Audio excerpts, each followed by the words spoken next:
It's a strange outlook on it because, your teammates, all of your teammates can't watch Seville. They just can't watch that UEFA Cup final. And you, do you fit into that category as well? I've never watched it. Yeah? Never watched it. Painful? Painful and regret, I think, is the biggest thing. I think for us,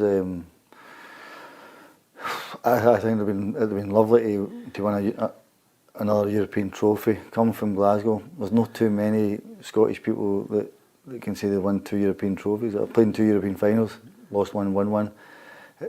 For us as a club, it would have been unbelievable. That would have catapulted us. For me, the Lions was always going to be the best. I don't think the Lions will ever be touched until Celtic won a Champions League or a European Cup.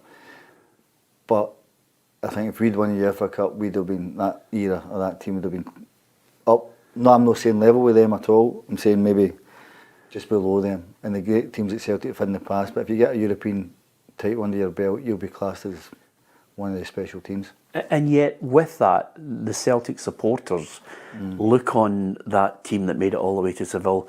They look on them with the same. I don't know. It's not.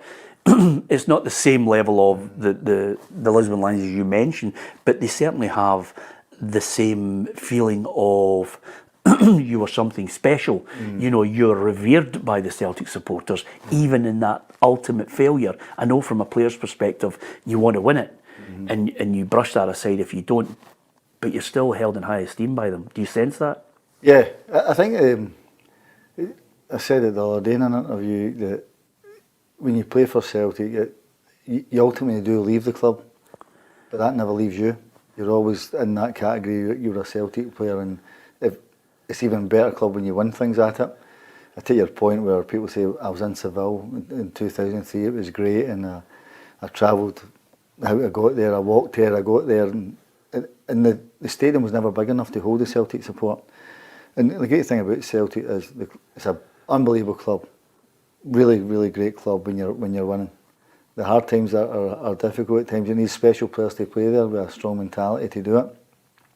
But I think the club is in this moment. It's in a great place. It's strong. It's got the support behind it, and if you can achieve success there, dear, it's some place. But Seville was a sore one because of what it was. 100%. Do you know what? I lost my first 2 games at Celtic, and I knew the 10-in-a-row season. But I thought, well, if I'm going to move from Dortmund, I'm going to go back. As I say, I could have went anywhere in Europe, anywhere.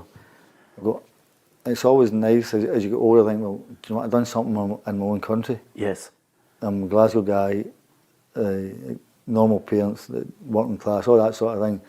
I want to make a mark in my own country. Did you know the pressure you were under there? Could you sense the pressure on that side? Yeah, no, 100%, because you knew Rangers were a good side at that time as well. But I knew a lot of the Scottish lads, and I knew they had a bit about them. I didn't know the foreign lads like Henrik and Reggie and people like that. Didn't really know the guys, or Mark Reaper, didn't know them guys. But when I came back to Celtic, we lost the first 2 games. Vim put me on the bench against Rangers, and then we lost to Motherwell. I think they were calling for Vim's head after game 2. See, the thing was, I was walking out of Parkhead in my second game at Motherwell.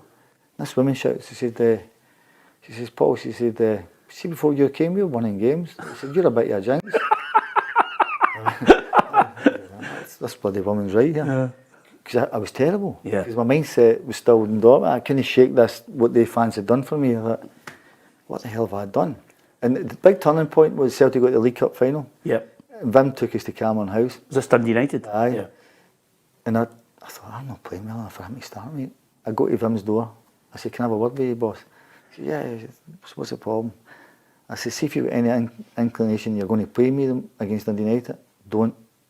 He said, what do you mean? I said, I'm not playing well enough to play for you.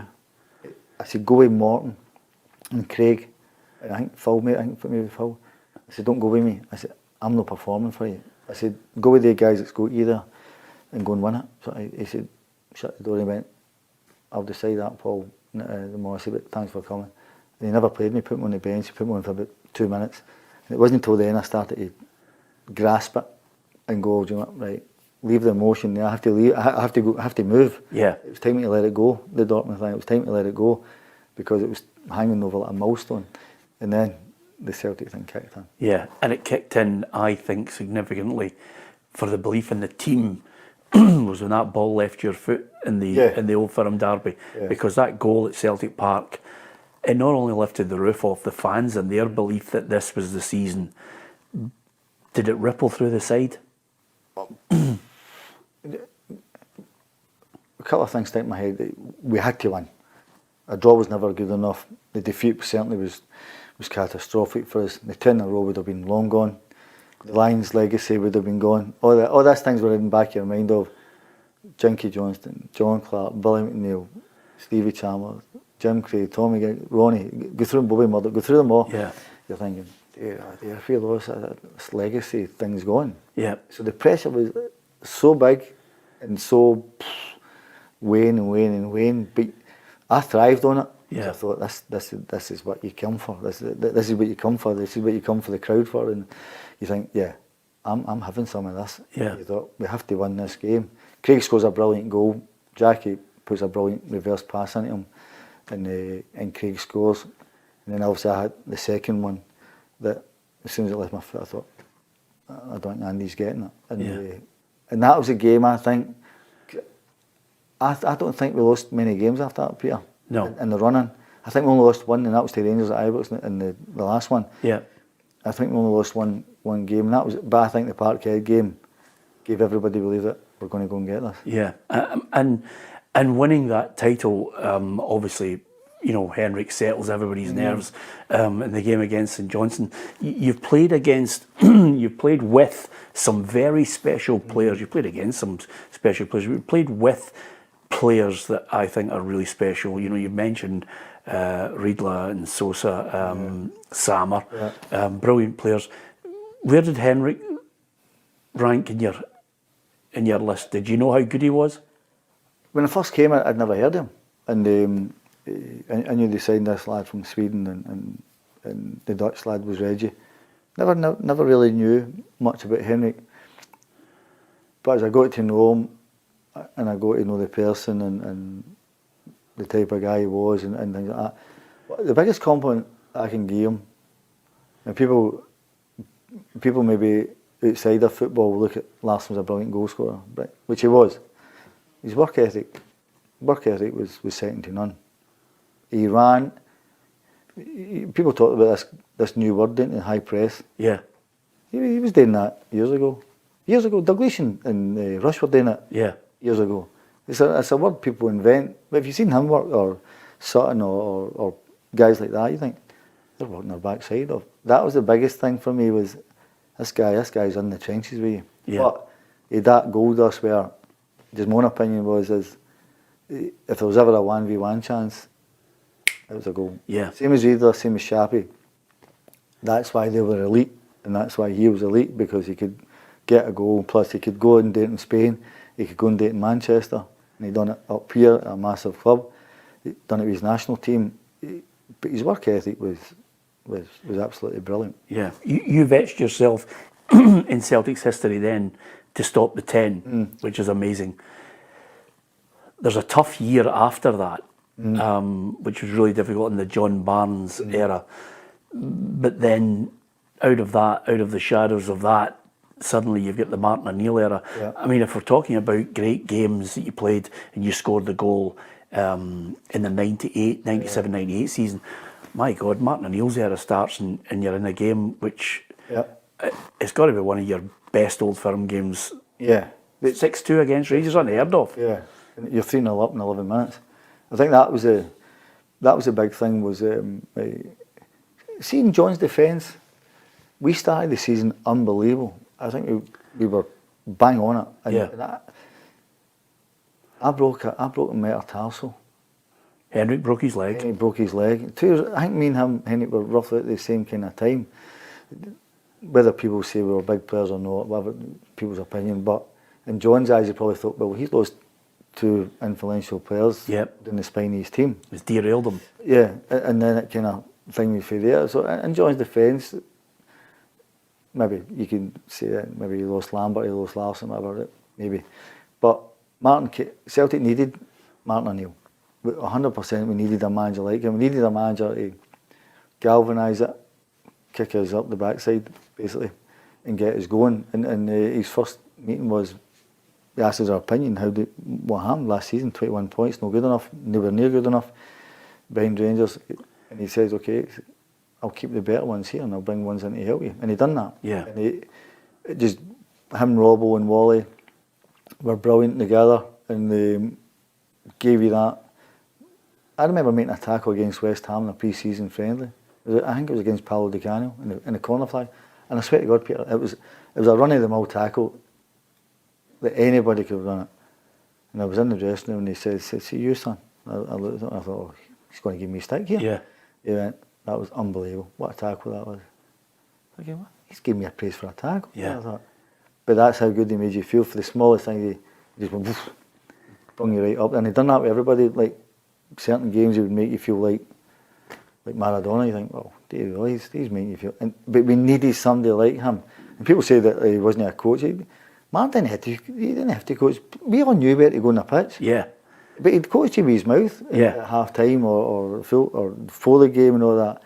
But if somebody ever said to, if a manager said to me on a pitch, you go there, I go, I must be dumb because I don't know where the hell I'm going. Yeah. Of course I knew where I was going because I was a national player. Well, it's a classic line I remember Graham Souness reciting was, nobody'd spoken to him the week before, he joined Liverpool, and then eventually I think he went up to somebody like Ronnie Moran and said, nobody's spoken to me, what should I do here? And he said, we've just signed you for a record fee for Middlesbrough. If you don't know what to do in the middle of the park, the game's a bogey. Exactly. I think John said the same. I was talking to John Barton, he said the same, he signed for Watford. Graham Taylor played 4-4-2 and John was a winger, and he said to Liverpool, he said, do you want to play in the wing? That's what I played. He said, must he re-sign you for, son? He said, $1 million. He said, you know where to go and play. Go and play. Yeah. Good players will go naturally because their game knowledge takes them in relation to where the ball or the guy is. Yeah. If a manager ever said to me that, I must be thick as two planks here because I don't understand what he's saying. Yeah. The good players will go where they go. You've won a treble. He wants to do things in Europe. Yeah. You're playing against top players week in, week out. It could have been also different because if Sutton scores against Basel, he might be in the Champions League. That's right. And then you drop down to effectively the UEFA Cup. It's a special run. Is there a game that sticks in your mind that you think? In the UEFA Cup, the run to Seville? Yeah. I thought Stuttgart was tough. 3-1 game at Parkhead gave us a wee bit of breathing space. But I knew that from playing against them overall, that it would be really tough. I know we lost 3-2, but I think we get through. Yeah, you're 2-0 up in that game in Germany. I know, and you think, and they come back at you, all guns blazing, and you think, it was a tough night, but we eventually get there. Boa Vista was a horrible game, away from home. I always think, I know Henrik scores a goal, but without Bobo that night or that day in Boa Vista, I don't think we'd have done it because Bobo was fantastic. He headed everything that came into the box that night, and he was brilliant that night, even though Henrik gets a goal. Liverpool nights were great. You know, it was funny, I was with John Robertson last Thursday and a few of the older Notts Forest lads, and Rob made a brilliant point, and he went, do you know something, Lambo? He says, and I'll always say it. He said that 2003 team could easily have handled England coming into the Premier League. I thought, you're right. Yeah. Because they were a good side. Oh. And they were strong, they had power, they had speed, they had guile, they had all the attributes for a right good side. They turned over Liverpool twice, over 2 games. Blackburn had beaten Arsenal the week before. That's right. So they turned them over. That Celtic, without a shadow of a doubt, would have handled going down to England. Yeah. If the ultimate high is the Olympic Stadium, you're playing in a Champions League final, how painful is Porto? Oh. I know you haven't watched it, but what's your recollection of the game and the significant moments that turn it against you? Yeah. The first thing that sticks in my mind is I remember training on it and I thought, this pitch ain't great. This is my own mindset. Yeah. This has been really, this is no great enough for a European final. Was it soft underfoot? It was coming up. Given away, yeah. It was coming up. I thought the grass hadn't knitted together. You could see the lines in it. And I thought, this ain't great. And I thought, I hope they water this because this ball is going to be sticky. And I looked at the stadium and I thought, the stadium's not big enough. It's not big enough for the support, Celtic support. And I thought I was proven right when the pitch wasn't great. The stadium certainly wasn't big enough to hold that Celtic support. You needed a bigger stadium for that. Because if you remember the Porto end was only a wee bit of blue and white. Yep. And if you looked around that whole stadium, that was a massive green and white. And you thought, there's thousands outside trying to get in. And you think, for a European final, this isn't big enough. Whereas the Olympic Stadium, I thought, this is going to be proper here. Yeah. But that stadium, I thought, it's not big enough. And did we fall short? Yeah, we did. Did Bobo sending off hinder us? Might have done, might not have done. Where you look at the other side, it is you're up against a really good Porto side when you look at it, won the Champions League the year after. Yep. You're up against a manager who became one of the greatest managers, probably still is in the game to date, in Josie.